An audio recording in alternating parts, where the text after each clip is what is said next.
amis, eh bien nous poursuivons notre découverte de Sainte Faustine, apôtre de la miséricorde, dans nos émissions.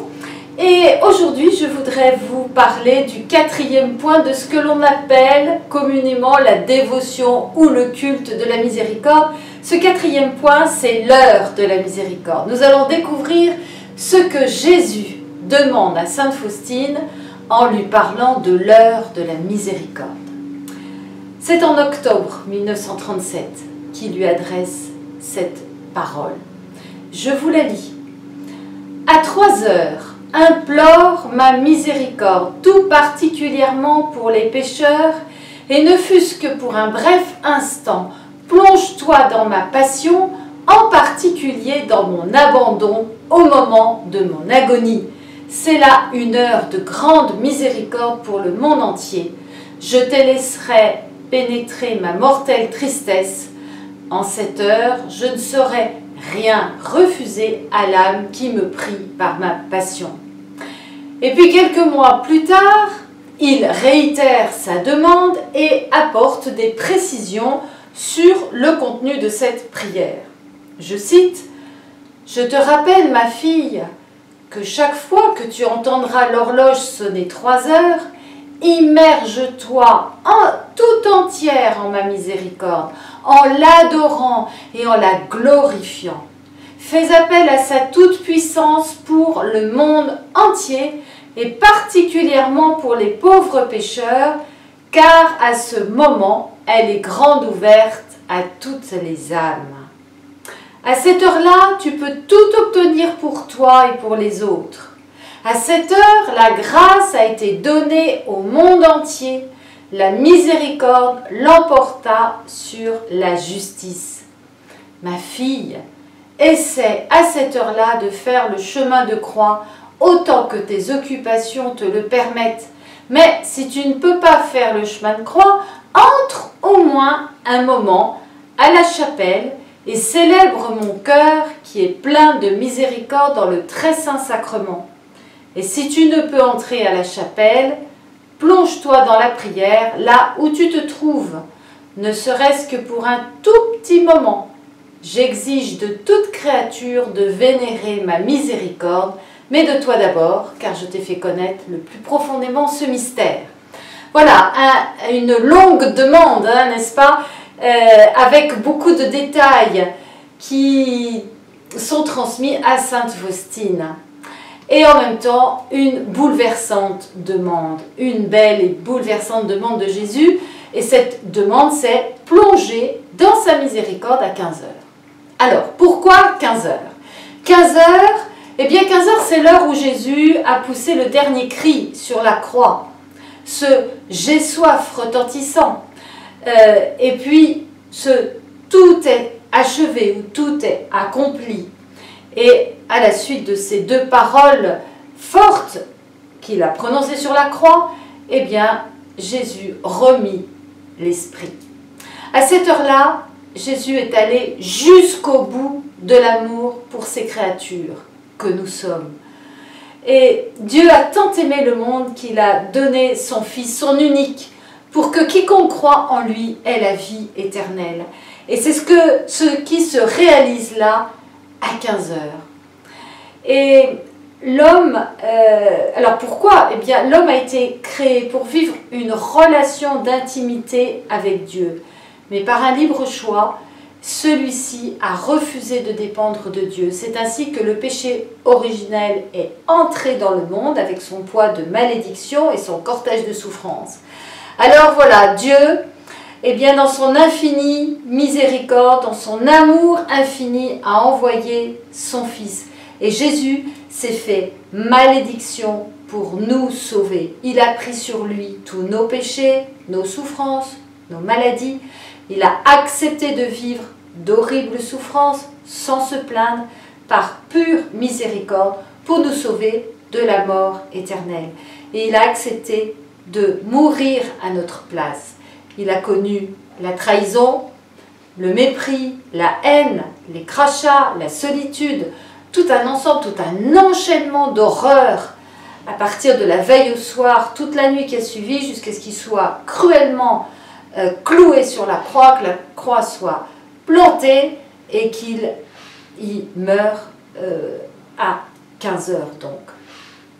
Et pourtant, Jésus, c'est Dieu. Pourtant, Jésus, c'est Dieu. Oui, le Christ est mort alors que nous étions encore pécheurs. Mais Dieu l'a ressuscité. C'est pourquoi nous sommes sauvés par le moyen de la foi et que nous pouvons vivre de cette vie abondante dans une relation personnelle avec lui. Comme Jésus le disait, il n'y a pas de plus grand amour que de donner sa vie pour ses amis. Et lui l'a montré. Il l'a prouvé, il l'a témoigné, il est allé jusqu'au bout pour nous manifester cet amour infini. Et cet amour infini, c'est donc manifesté dans sa passion et sa mort sur la croix. Alors, dans ces demandes que Jésus a adressées à Sainte Faustine, il lui a demandé de méditer sa passion. Ah, pourquoi méditer sa passion? Méditer sa passion, tout d'abord, ce n'est pas une espèce de dolorisme. C'est revenir au cœur de notre foi. Jésus a souffert, il est mort, il est ressuscité. C'est à ce prix que nous sommes sauvés. Méditer sa passion, c'est approfondir cet immense amour de Dieu pour tous les pécheurs et pour moi, comme pour toi qui me suis en ce moment derrière ton écran. Comme le dit saint Paul, le Fils de Dieu m'a aimé et s'est livré pour moi. Non pas pour nous d'une façon impersonnelle, mais pour moi et pour toi. Dieu m'a aimé, le Fils de Dieu m'a aimé et s'est livré pour toi, pour moi. Donc je suis associée à ceux qui ont contribué au sacrifice et à la mort du Christ. Comme le dit Jésus à Sainte Faustine, il lui dit « Pour toi, je suis descendu du ciel sur la terre. Pour toi, je me suis laissé clouer sur la croix. Pour toi, j'ai permis que mon cœur soit percé d'un coup de lance et que soit ouverte la source de ma miséricorde. » Ce que Jésus a dit à Sainte Faustine, eh bien, il le dit pour chacun d'entre nous. Et il dira même, eh bien, même s'il fallait revenir et revivre cette passion pour toi, je le referai. Mais c'est inutile puisqu'il l'a fait déjà il y a 2000 ans. Et que tu étais déjà dans sa pensée à lui et dans son cœur il y a 2000 ans quand il a vécu cette douloureuse passion et cette mort infâme sur la croix. Alors, en méditant l'amour manifesté en plénitude sur la croix que le Christ me porte, te porte personnellement, eh bien, l'aversion pour le péché grandit. On commence à comprendre l'horreur du péché. Parce que c'est notre péché qui l'a amené à aller jusqu'à la croix. Il a été transpercé pour nos infidélités, broyé pour nos péchés. C'est ce que nous pouvons lire dans Isaïe. Et puis, oui, l'amour de Dieu est authentique. C'est un amour l'amour de Dieu est bienveillant. Voilà ce qu'il a fait pour nous. La méditation de la passion enflamme d'amour pour celui qui nous aime tant. Quand on comprend de quel amour nous sommes aimés, en regardant Jésus sur la croix, en méditant sa passion, toutes ses souffrances, toutes ses horreurs, eh bien, on ne peut qu'être pris par cet amour et nous-mêmes grandir dans l'amour de Dieu, de ce Dieu qui a accepté de tant souffrir pour moi, pour toi. Voilà. Ça, c'est le fruit de la méditation de la passion. Et la méditation de la passion aussi ouvre le cœur pour celui qui souffre, de comprendre la miséricorde jusque dans nos entrailles en méditant la passion, en regardant Jésus crucifié. Eh bien, ça modèle nos entrailles, ça les transforme de pierre en chair. Notre cœur de pierre commence à devenir un cœur de chair parce que à force de regarder la chair de celui qui est Dieu et de cette chair qui dégouline de sang et d'eau, qui dégouline, qui est marquée par tant de souffrance, eh bien quand nous rencontrons quelqu'un qui est dans la souffrance, nous-mêmes on commence à avoir notre cœur qui est passé de pierre à chair et qui commence à être elle-même bouleversée intérieurement. Et puis la méditation de la Passion aide à dépasser les petits désagréments du quotidien. Hein. Qui n'a pas dans son quotidien des contrariétés, des tribulations, des petites choses comme des plus grandes, alors qu'on est pressé, on prend tous les feux rouges, ou bien c'est le bol du matin qui se renverse alors qu'on est pressé, c'est le lacet du petit dernier qui craque alors qu'on est en retard pour partir à l'école, alors que, je ne sais pas, moi, voilà, il y a une fuite d'eau, ou il y a une panne d'électricité, il y a une panne d'ordinateur. Vous voyez, c'est tous ces petits désagréments du quotidien. Eh bien, au lieu de les prendre en rouspétant, en râlant, en rentrant dans un énervement intérieur, eh bien, on dit, bah voilà, Seigneur, je t'offre cette tribulation-là, je passe par-dessus, que ce soit pour les âmes, voilà. Et puis, la méditation de la Passion fait grandir aussi dans la foi en ce Dieu d'amour qui peut tout, qui par amour a voulu me délivrer de mon péché, mais aussi de mes souffrances et de mes maladies. Par ses blessures, nous trouvons la guérison. Donc, méditer la Passion est source de beaucoup de grâce, apporte beaucoup de fruits. Ensuite, quand nous lisons ce que Jésus dit à Sainte Faustine, nous l'entendons nous demander d'implorer sa miséricorde. Et là, je reviens à ce que dit Jésus dans l'évangile de Saint Jean. « Quand j'aurai été élevé de terre, j'attirerai à moi tous les hommes. » Jésus a ouvert grand, hein, largeur, longueur, hauteur, profondeur, à travers cette croix, hein, c'est l'univers tout entier qui est contenu en lui. Et quand j'aurai été élevé de terre, j'attirerai à moi tous les hommes. Comment ne pas se précipiter devant des bras grands ouverts, hein? Quand on ouvre grand les bras à un petit enfant, que fait-il dans sa spontanéité? Il vient se jeter dans les bras de celui qui a les bras ouverts. Eh bien, Jésus a ouvert grand les bras parce que, à travers ce geste, eh bien, c'est un geste pacifique aussi qu'il nous adresse. Pourtant, face à tant de cruauté, il aurait pu avoir des gestes de recroquevillement, il aurait pu se renfermer sur lui-même, il aurait pu avoir eh bien, lui-même des paroles de condamnation envers celui qui le bafoue. Eh bien non, Jésus laisse ses bras ouverts, hein, dans un geste profondément d'accueil. Hein, c'est tout le monde entier qui l'accueille, les bras grands ouverts. Et donc, quand j'aurai été élevé de terre, j'attirerai à moi tous les hommes. Hein. Comme quand Moïse a dressé ce serpent d'airain dans le désert pour que tous les Hébreux qui étaient piqués par des morsures de serpent trouvent la guérison. Eh bien, voilà. Donc, il nous est demandé d'implorer sa miséricorde. La miséricorde de Dieu qui se manifeste dans la passion, la mort et la résurrection de Jésus est pour tous les hommes. À cette heure-là, donc, Jésus nous demande d'implorer sa miséricorde pour tous les pécheurs, car ceux qui pêchent, comme nous pouvons lire dans les Hébreux, crucifient à nouveau le Fils de Dieu et le bafouent publiquement. C'est comme si son sacrifice avait été inutile. Et d'ailleurs, c'est une part des souffrances que Jésus a vécues pendant sa passion.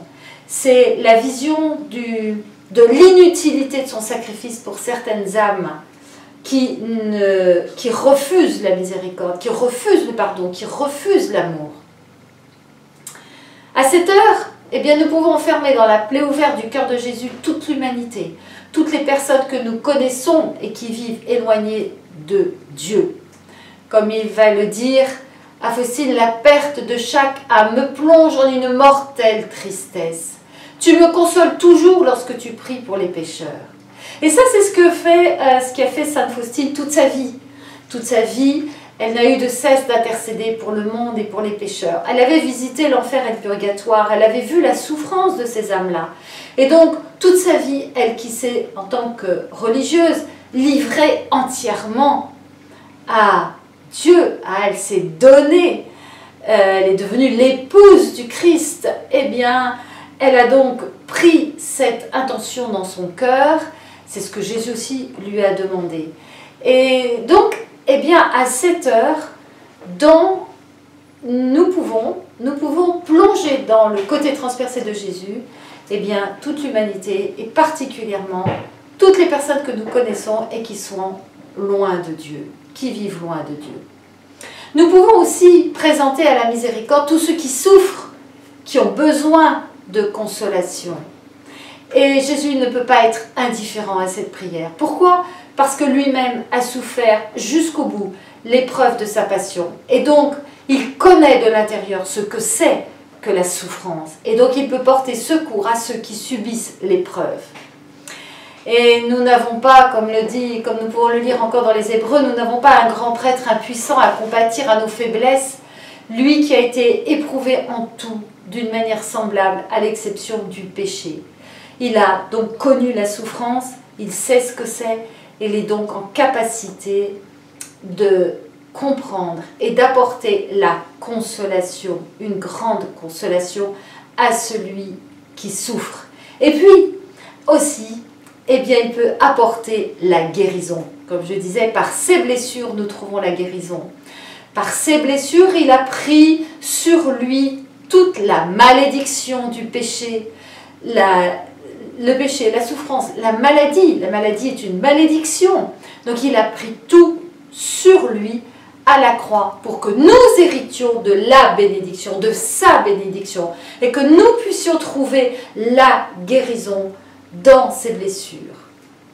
Donc, en implorant la miséricorde, eh bien, nous intercédons pour le monde, nous prions pour la conversion des pécheurs, nous consolons le cœur de Jésus, nous hâtons la venue de son règne dans la gloire, et nous prions pour la guérison. Alors, dans ces demandes que Jésus a faites à Sainte Faustine par rapport à l'heure de la miséricorde, Jésus a fait des promesses. Il a dit, en cette heure, je ne saurais rien refuser à l'âme qui me prie par ma passion. Rien, rien. Il ne saurait rien refuser à l'âme qui prie par sa passion. Et l'autre, il a dit, à cette heure-là, tu peux tout obtenir pour toi et pour les autres. À cette heure, la grâce a été donnée au monde entier, la miséricorde l'emporta sur la justice. La grâce a été donnée au monde entier. Et donc, à cette heure, eh bien, les écluses du ciel sont ouvertes. C'est un océan de grâce que Dieu veut déverser sur l'humanité et particulièrement sur celui qui prie et sur ceux pour lesquels il prie. Il est pressé. Dieu est pressé de sauver. Il veut que tous les hommes soient sauvés et parviennent à la connaissance de la vérité.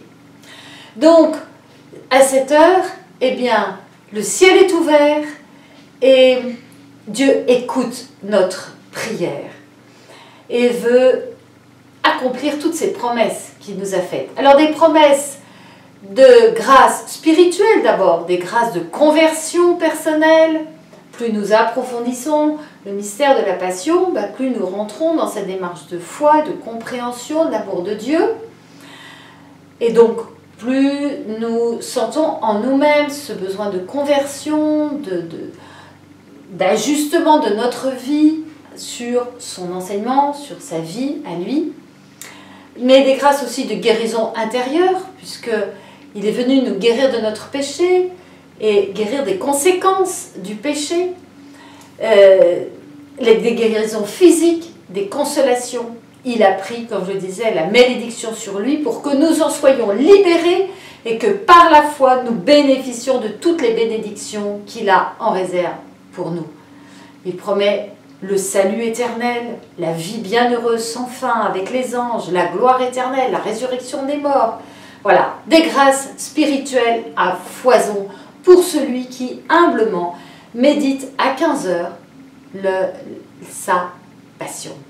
Et puis il y a aussi les grâces temporelles.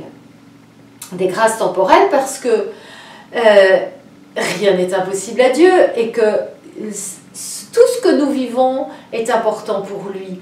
Il n'y a pas des grâces spirituelles d'un côté et puis la vie concrète de notre quotidien de l'autre. Nous sommes incarnés et dans cette grâce de l'incarnation, dans notre vie quotidienne, eh bien, Dieu veut participer aussi. Hein. Et donc, ce que notre vie professionnelle, familiale, financière, conjugale, tout ce que nous vivons est important à ses yeux et nous pouvons aussi lui apporter des demandes et il est pressé d'apporter lui des réponses à nos situations, nos intentions de prière sur des sujets qui ne soient pas exclusivement des sujets d'ordre spirituel. Alors, prier l'heure de la miséricorde, qu'est-ce que c'est? D'abord, l'expérience de Sainte Faustine. Elle a donc pris l'habitude tous les jours à 15h. Jésus lui a demandé, peut-être vous rappelez-vous, hein, dans cette demande à 7h, je reviens dessus, je te rappelle, donc chaque fois que tu entendras l'horloge sonner 3 heures, immerge-toi tout entière en ma miséricorde, en l'adorant et en la glorifiant. Les appels à sa toute-puissance pour le monde entier, particulièrement pour les pauvres pécheurs, car à ce moment, elle est grande ouverte à toutes les âmes. À cette heure-là, tu peux tout obtenir pour toi et pour les autres. Ma fille, à cette heure-là, essaie à cette heure-là de faire le chemin de croix, autant que tes occupations te le permettent. Si tu ne peux pas faire le chemin de croix, entre au moins un moment à la chapelle et célèbre mon cœur, qui est plein de miséricorde, dans le très saint sacrement. Et si tu ne peux entrer à la chapelle, plonge-toi dans la prière, là où tu te trouves, ne serait-ce que pour un tout petit moment.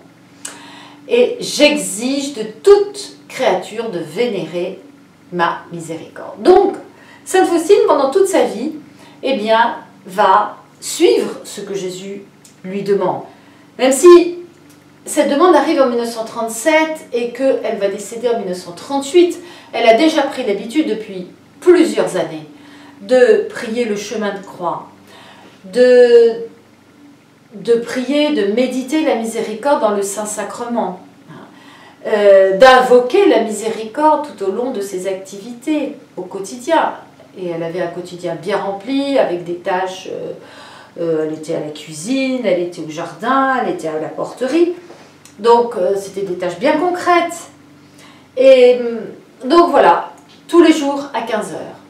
À nous aussi, il nous est demandé, eh bien, tous les jours à 15h. Soit nous avons le temps de faire le chemin de croix. Si on n'a pas le temps de faire le chemin de croix, eh bien, nous pouvons aller à l'église, devant le Saint-Sacrement, implorer la miséricorde, méditer la Passion. Et puis, si on ne peut pas, on peut toujours aller prier chez nous, dans un coin prière, pour méditer la Passion. Et si on ne peut pas, eh bien, ne serait-ce qu'un bref instant, ce n'est pas long. C'est pas nécessaire que ce soit long quand on ne peut pas faire autrement, et bien d'invoquer la miséricorde à 15h brièvement. Cette prière doit s'adresser à Jésus en invoquant sa douloureuse passion. Et cette prière doit être accompagnée de grande confiance. Et Jésus a dit, il y a un seul moyen pour puiser des grâces de ma miséricorde, c'est la confiance. Plus l'âme a confiance, plus elle reçoit. Les âmes dont la confiance est sans limite me donnent une grande joie, car je répands en elles tous les trésors de mes grâces. Je me réjouis qu'elles demandent beaucoup, car mon désir est de donner beaucoup et de donner avec surabondance. Mais cela m'attriste quand les âmes demandent peu, quand elles rétrécissent leur cœur. Donc voilà, la confiance pour accompagner cette prière, cette méditation adressée à Jésus à 15h. Concrètement, eh bien, si nous animons par exemple l'heure de la miséricorde, ou si nous prions la miséricorde en paroisse, dans une communauté religieuse, devant le Saint-Sacrement, eh bien on peut lire l'évangile de la Passion, méditer cet évangile. Éventuellement, on peut lire aussi les visions de Sainte Faustine relatant la souffrance de Jésus. Et nous pouvons en profiter pour présenter des intentions de prière. Nous pouvons aussi prier le chapelet de la miséricorde dont j'ai parlé dans la dernière vidéo. Voilà une prière de Sainte Faustine qui peut nous accompagner à cette heure aussi. Elle dit « Tu as rendu l'esprit, Jésus, mais la source de vie a jailli pour les âmes et un océan de miséricorde s'est ouvert pour le monde entier. Ô source de vie, insondable miséricorde de Dieu, embrasse le monde entier et déverse-toi sur nous. » Embrasse le monde entier, déverse-toi sur nous. Le cœur de Jésus est ouvert à jamais. Il a été ouvert, transpercé par la lance sur la croix par le soldat. Et ce cœur est resté ouvert et béant parce que l'amour n'a pas de limite. Alors voilà, je t'invite, toi aussi, à venir plonger tous les jours à 15 h dans la miséricorde, quel que soit le temps dont tu disposes. Si tu as le temps, tu fais le chemin de croix. Si tu n'as pas beaucoup de temps, mais que tu peux rentrer dans une église, eh bien, je t'invite à venir adorer la miséricorde dans le Très Saint Sacrement. Et puis si tu ne peux pas, eh bien, chez toi, devant un coin prière, devant un crucifix. Et si tu ne peux pas, si tu es pris par un travail, par différentes choses, eh bien, tu peux, quelques secondes, plonger dans la miséricorde à 15 h au moment où la pendule sonne. Tu peux faire sonner ton portable, tu peux faire sonner ta montre. Voilà, quelques petits repères. Ou simplement demander à ton ange gardien de t'alerter qu'il est 15 h. Nous avons eu beaucoup de témoignages à ce sujet. Et aussi des témoignages de la puissance de cette prière. Nous, au niveau des serviteurs de la miséricorde, par exemple, tous les vendredis, eh bien, nous collectons toutes les intentions de prières qui ont été envoyées sur la boîte mail des serviteurs de la miséricorde. Et toutes ces intentions collectées sont présentées par les serviteurs de la miséricorde devant le Saint-Sacrement à 15 h dans l'église de l'un, de l'autre. Et combien de témoignages en retour de pardon, de guérison physique, de réconciliation, de transformation de toutes sortes, de prières exaucées. Alors je t'invite, je t'exhorte même à avoir confiance en celui qui peut tout et qui peut aussi écouter ta prière, exaucer ta prière. N'hésite pas à nous envoyer tes intentions si tu en as sur la boîte mail des serviteurs. Tu peux passer par notre site. L'efficacité de la passion n'a pas de fin. Elle remplit le monde de paix, de grâce et de pardon. Et cette passion, elle est aussi pour toi. Les grâces de la passion sont aussi pour toi. Voilà, chers amis, chers frères et sœurs, soyez puissamment bénis. Si vous avez aimé, likez cette vidéo. Ça nous aide pour la visibilité sur YouTube. Transfère le lien, abonne-toi si ce n'est pas encore fait. Sur la boutique du site, tu pourras trouver notamment mon livre dans lequel je présente tout ce que je partage sur ce qu'on appelle communément la dévotion ou le culte. La miséricorde divine, une grâce pour notre temps. Mais tu peux trouver aussi le petit journal qui a été écrit par Sainte Faustine au fur et à mesure de ses visions, révélations, tout le contenu de sa vie spirituelle. Je te dis à la fois prochaine. Nous terminerons cette série sur la dévotion ou le culte de la miséricorde. Sois béni et à bientôt! Et à bientôt!